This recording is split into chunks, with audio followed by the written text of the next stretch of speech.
বিসমিল্লাহির রহমানির রহিম। শুরু করছি মহান সৃষ্টিকর্তার নামে, যিনি অনেক দয়া করে আমাদের সৃষ্টি করেছেন। কাছে কিংবা দূরে যে যেখানে আমাকে দেখছেন কিংবা শুনছেন, সকলকে জানাচ্ছি আলাপ গল্প আনন্দ এই চ্যানেলের পক্ষ থেকে আমি ফিরোজ কবির আন্তরিক প্রীতি ও শুভেচ্ছা। সুধী মণ্ডলী, আজকে একটি কালের বিবর্তনে একটি গ্রাম, একটি নদী হারিয়ে যাওয়ার ছোট্ট একটি গল্প আপনাদের সামনে নিয়ে আসছি। আশা করি আপনারা অবশ্যই শুনবেন। আমি এই মুহূর্তে দাঁড়িয়ে আছি গাইবান্ধা জেলার গোবিন্দগঞ্জ উপজেলার কাটাবাড়ি ইউনিয়নের ফুলহার গ্রামে। আমার পিছনে যে আপনারা গ্রামটা দেখতে পাচ্ছেন, এই গ্রামটার নাম, বর্তমান নাম ফুলহার।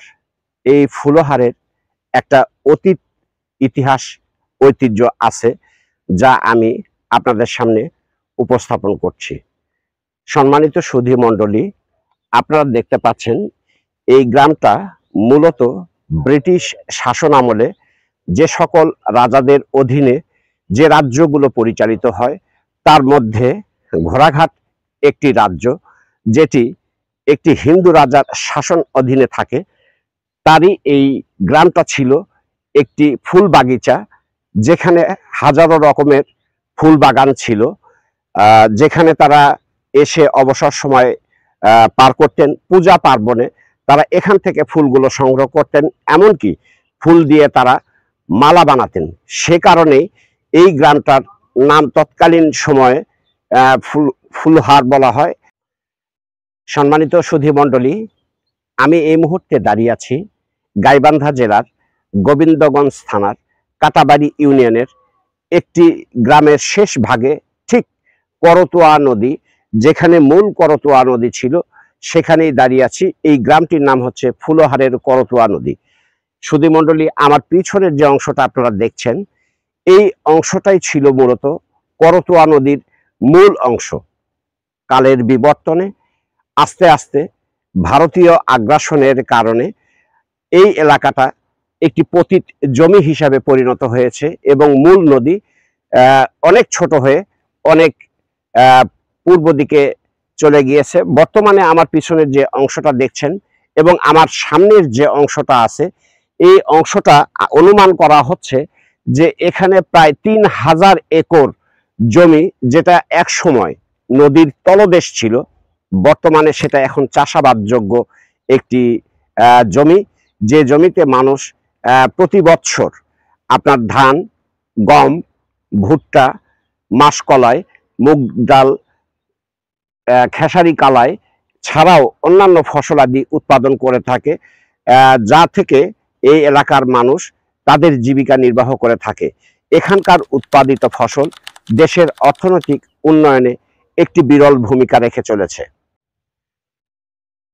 আপনারা আমার পাশে যে ভুট্টা ক্ষেতটি দেখতে পাচ্ছেন, এটাই মূলত করতোয়া মূল তলদেশ, যেটা কালের পরিবর্তনে এই মূল নদীটি এখান থেকে প্রায় আরো 1/2 কিলোমিটার দূরে সরে যায়।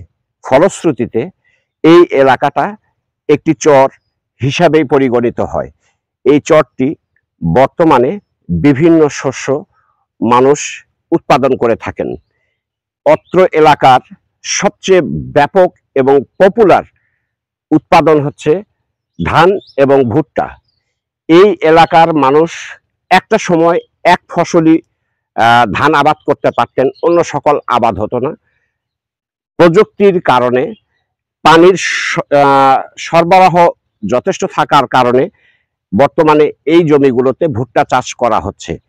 এই ভুট্টা চাষ করে এই এলাকার কৃষকরা অর্থনৈতিকভাবে সমৃদ্ধ হয়েছেন এবং দেশে এবং দেশের বাহিরে এই এলাকার ভুট্টার একটি ব্যাপক চাহিদা আছে। এই এলাকার উৎপাদিত ভুট্টা গুণগত মান অত্যন্ত ভালো হওয়ায় বাংলাদেশে প্রতিষ্ঠিত সিপি কোম্পানি এই এলাকা থেকে ভুট্টা সংগ্রহ করে থাকেন। এই ভুট্টা চাষ করে কৃষকরা যেমন একদিকে স্বাবলম্বী হচ্ছে, অন্যদিকে দেশ অর্থনৈতিক উন্নয়নে এক ধাপ এগিয়ে গিয়েছে। নিয়তি কখনো কখনো আমাদেরকে পরিহাস করে। স্বপ্ন এক বুক, অনেক উপরে ওঠার। ভাবনা থাকে নিজেদের পরিবারকে একটা স্বাচ্ছন্দ্যপূর্ণ সংসার হিসাবে গড়ে তোলার। কখনো কখনো সেই স্বাদগুলো আমাদের পূরণ হয়, কখনো হয় না। বিধির নিমক ফেরে। আমরা প্রত্যাশা রাখি সবসময় যেন আমরা দুবেলা দুমুঠো খেয়ে পরে বাঁচতে পারি। এই ভাগ্য আমাদের কখনো কখনো আমাদের সাথে করে বেঈমানি। তারই অংশ হিসেবে আমরা লক্ষ্য করি সমাজ ব্যবস্থায় এখনো অনেক মানুষ সুন্দর খাওয়া পরা তো দূরে থাক, ঘুমানোর মতো সুন্দর ছোট্ট একটা ঘরও কখনো তার জোটেনি।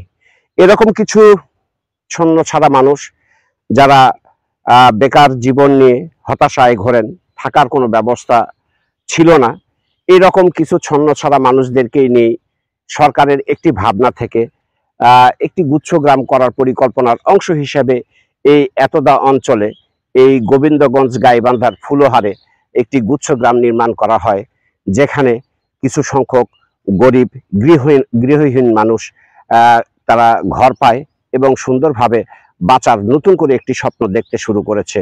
এই গৃহহীন মানুষগুলোকে সরকারি ব্যবস্থাপনায় এখানে গুচ্ছগ্রাম তৈরি করে দেয়া হয়েছে। এই গুচ্ছগ্রামটা ফুলহারের করতোয়া নদীর পরিত্যক্ত একটি জায়গা, যেটা একসময় করতোয়া নদী ছিল। বর্তমানে করতোয়া নদী না থেকে এখানে চর হওয়ার কারণে এই চরেই গুচ্ছগ্রাম তৈরি করা হয়েছে।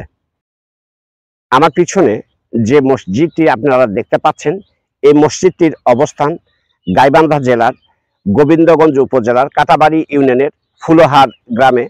এই মসজিদটি ঠিক করতোয়া নদীর তীরেই অবস্থিত।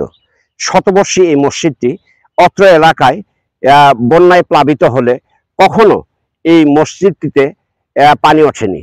কথিত আছে এই মসজিদটি এক রাতে নির্মাণ করা হয়েছে। কেউ কেউ বলে থাকেন যে এটা জিনের তৈরি মসজিদ, কিন্তু মূল সত্য ঘটনাটা হলো বুদা মণ্ডল নামে একজন লোক এই এলাকায় বসবাস করতেন, তার নেতৃত্বেই একসময় এই মসজিদটি নির্মাণ করা হয়েছে।